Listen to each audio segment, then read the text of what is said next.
Okay, this video is going to be on John Laurinaitis and John Cena, their match that's going to be going down at the Over the Limit pay-per-view. This is just a little match preview on pretty much how the match has been built, the backstory towards it, and how I think they're going to finish it. So pretty much starting off, I think the match was originally, like, in my mind, I would think they would have had it for CM Punk instead of John Cena, just because the whole history behind CM Punk and John Laurinaitis. It's been going on for almost a year now, but it just seems like Cena was the third wheel in that whole situation when it comes to CM Punk, always bullying around and making insults towards Laurinaitis, and Cena's kind of there just to give his 2 cents in everything Punk says. But like, instead of Laurinaitis going after the bully himself, which is CM Punk, he's going after Cena, who was kind of just there throwing his like, yeah, you tell him, Punk, or he also does this kind of thing. And that's where I thought that match was kind of weird. Although he's with Brock Lesnar and so was Laurinaitis, I think that's probably why they just thought 1-1 would just throw them together. There you go, there's your match. Now, on the plus side, Laurinaitis did look like a potential threat with, against John Cena, with, Cena being with one arm. Laurinaitis wasn't like Vince, who kind of threw half-assed. I wouldn't say Vince, because Vince kind of knows how to get it on as well, but the way he just threw the chair shots, the knee drops, the kicks, everything that Laurinaitis was doing when he attacked Cena on Raw a couple weeks ago, it would look pretty legit, and it showed that Laurinaitis was a past performer and he can get it done in the ring. Well, maybe not get it done in the ring, but he can sure put a beat down on someone. And having Tenzai can kind of, I guess, put more heat on him and make fans wonder, like, oh, if Cena does have, pretty much beat the hell out of Laurinaitis, which he's going to do, you always have to keep in the back of your mind that Tenzai will be there to, do the interference and kind of give the edge to Laurinaitis. And, but another thing, this is maybe me looking into it too much, but, like, when you had Punk and Triple H and Vince and Cena and Miz and R-Truth, they were all involved in one huge storyline, which pretty much started off with CM Punk winning the title at Money in the Bank.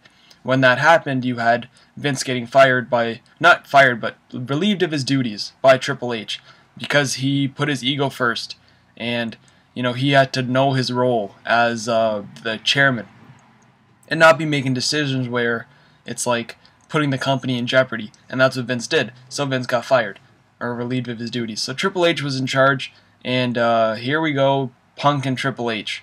They had a match, and then Triple H kind of went on to Miz and Truth, and that being said, Laurinaitis comes down and says, Triple H, you're not being professional, you don't know your role as the leading day-by-day person. I forgot what they call him.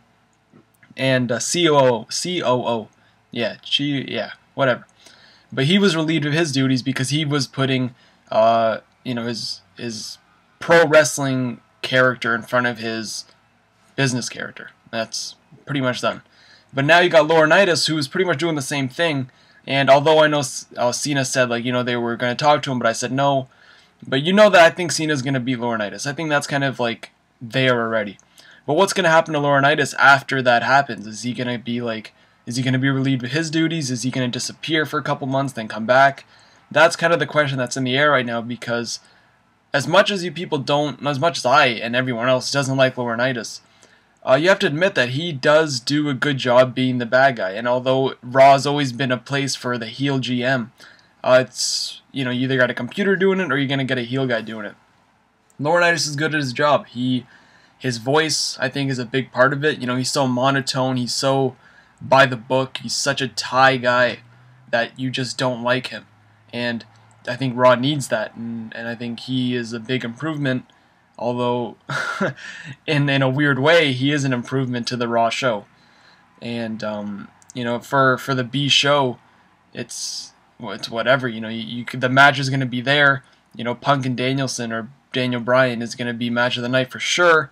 And that's it. It's gonna be an okay match. I guess it depends on the finish how it's gonna go. But Punk and Tenzai, I think, is what a lot of people have been talking about, because that match was bad. I think it was last week. Yeah, That match was brutal, and if they think that match is going to headline SummerSlam, they have another thing coming, because that match was so bad.